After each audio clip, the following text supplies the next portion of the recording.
Okay, welcome to this video where I'll be talking about band descriptors in the speaking exam. And I'm only going to be talking about the first one in this video, which is the one about fluency and coherence. In video 2, 3, and 4, in the next sections, I'll be talking about those ones there. I'll also be talking about the error key that will help you to understand why the candidates made those errors, the little symbols and letters that I talk about in the feedback videos, I will make it more clear what they mean. Okay, but let's first start with the band descriptors of fluency and coherence. That means the examiners are using something called a band descriptor to help them gauge or decide what grade you should be getting in your speaking exam. So let's have a look at the first one. You'll see the first one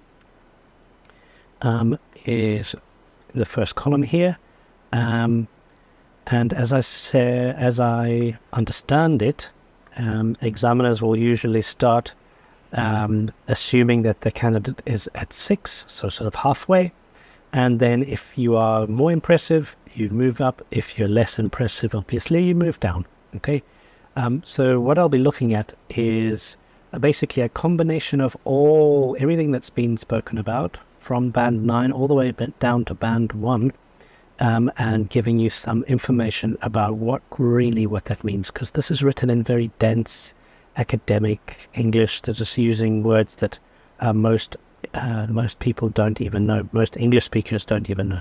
I'm going to break it down into more basic English for you so you understand what the examiner is looking for. Okay, so here's the band 9, and let's have a look at what they really mean by this. Okay, so first of all, the candidate speaks fluently and at length, if needs be. Let's put it in brackets there. So fluently means without hesitations. And we'll talk about what type of hesitations are allowed in number 3 over here. But at length, that means if they need to talk for a long time, that's not a problem at all for them.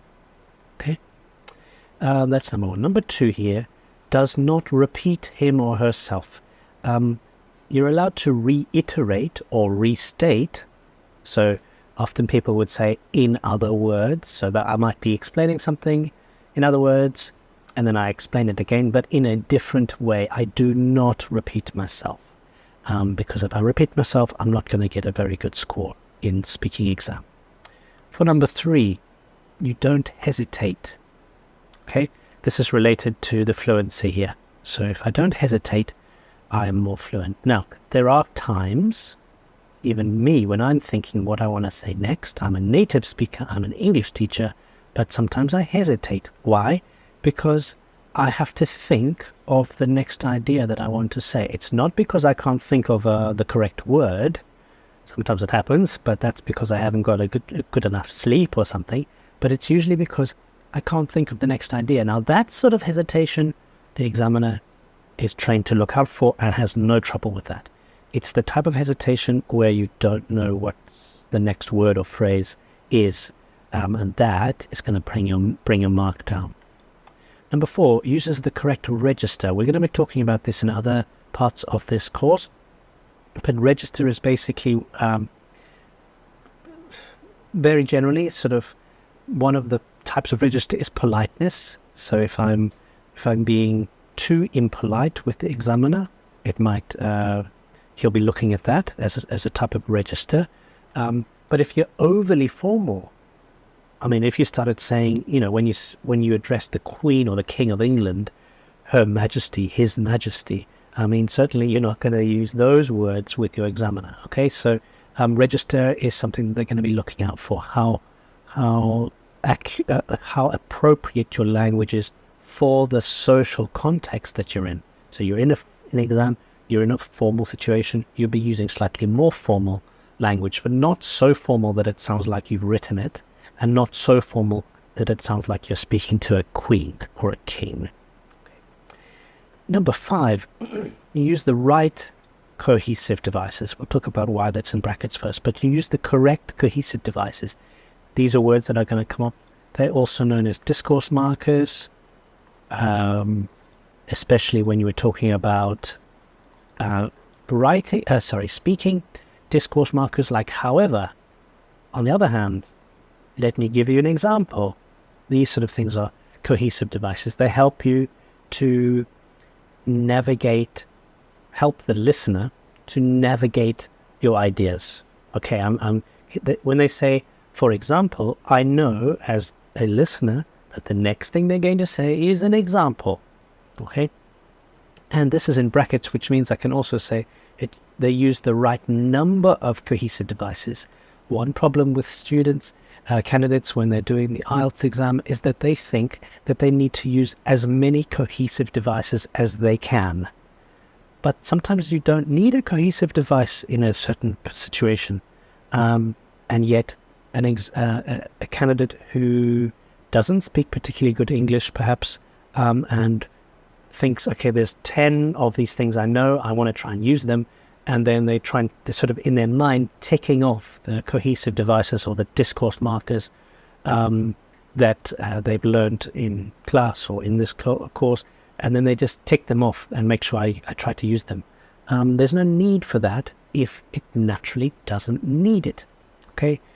Number 6, develops his or her ideas fully, completely, so that the examiner knows or understands exactly what they're trying to say. And this often means that you have to give examples, or you have to reiterate, say your point again, but in a different way. Those are perfectly fine. In fact, that's expected of you, to make sure that your ideas are fully developed ideas. Okay, now I'm going to be talking more about the error key that will be coming up in the feedback videos for the candidates you'll be seeing on this course. So you'll see that if it's green on the screen, that means it's good. And D refers to discourse markers. So they're using discourse markers very effectively. However, that said, on the other hand, on top of that, in addition to this, there's lots and lots of discourse markers, and also called connectives. And you'll find that these connectives in one of the lectures in the speaking course. So we'll talk about that, but look out for discourse markers especially. If it needs work, it'll be orange with a little question mark. And often, if it needs work, often I'll give a alternative or a better discourse marker instead of what the student used, or there may be cases where the student didn't use them at all and it's necessary to use them. Then we're looking at lexis. That's I put the V for vocabulary because most people think of V as vocabulary, and this is talking about vocabulary and phrases. Those two things together is called lexis. So what we'll be looking for is, a student might say big houses, which is fine, grammatically correct, but you're trying to show off your higher level of English, you want to get a 7, 7.5, 8, then you would say, for example, lavish mansions. A mansion is a type of house that is very grand, a lot of space. So you may want to say big houses, but if it is literally a huge mansion, like some very large houses of wealthy people in Saudi Arabia, then lavish, lots of luxury and ostentatious, then by all means please use the more accurate vocabulary to describe what you're talking about. A student might say new types of clothing, but you would like to, improve your grade, so you would say something like the latest trends in fashion, the latest popular things that are related to the fashion industry, as opposed to just new types of clothing. Okay, so new meaning the latest, trends, types of, in fashion, of clothing. Okay, that looks better than this. Sorry, the other way around. This looks better than this because it shows off your higher level. Now we're talking about this idioms and idiomatic language. So I mentioned these before.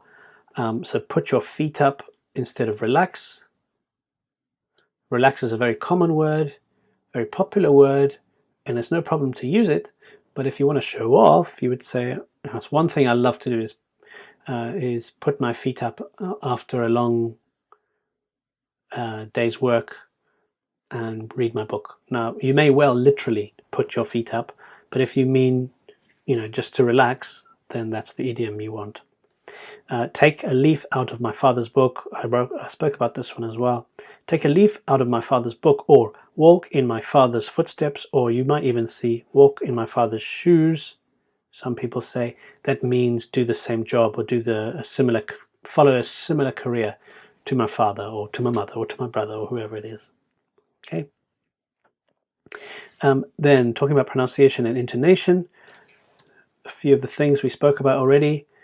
So individual words incorrectly pronounced. So the word honestly is without an H sound, but you might put the H in there, which is not a major problem, but it's going to bring down your grade just slightly if you do this regularly.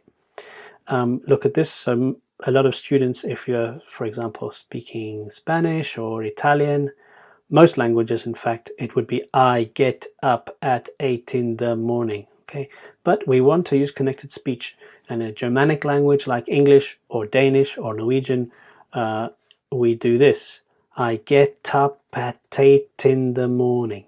I get up at 8 in the morning. I get up. Even this becomes a D sound, especially in American English. I get up at 8 in the morning. I get up at 8 in the morning. Okay, and that's called connected speech. So that happens. Oh, sorry, I'm mixing this up. What I'm showing you here is what happens in French and Spanish, etc. But yeah, connected speech happens in most languages. Sorry, let's mix it up. So this is what I'm talking about. If you're from Spain, especially European Spanish, it's in the river at the bottom of the valley. This is equal weighting for each syllable in your language. But in English, it becomes like this: in the river at the bottom of the valley. In the river at the bottom of the valley. And you can clap along. In the river at the bottom of the valley. The river, or the strong syllable in the word river, re, is the same length as in. In the river, at the bottom of the valley. Okay, but we'll talk about that as well. This is called weak forms. We'll be talking about those in this course as well. And then finally, grammar, focusing especially on complex structures, unless you're using simple structures for effect. So, so you could say something like, you could say people don't know that. Many people don't know that Bangladesh is famous for whatever. But you could make this a lot more complex by using a relative clause, using that and with the word what. So what people often don't realize about Bangladesh is that it is, very successful at whatever. Okay, so we're trying to avoid more basic English and using more complex structures. Look at this one here. This is a this is a conditional. So using if with a comma. So if given the choice, if people are given the choice, and because it's a complex structure, I can take away because we've got people here already. So if given the choice, most people in my country would.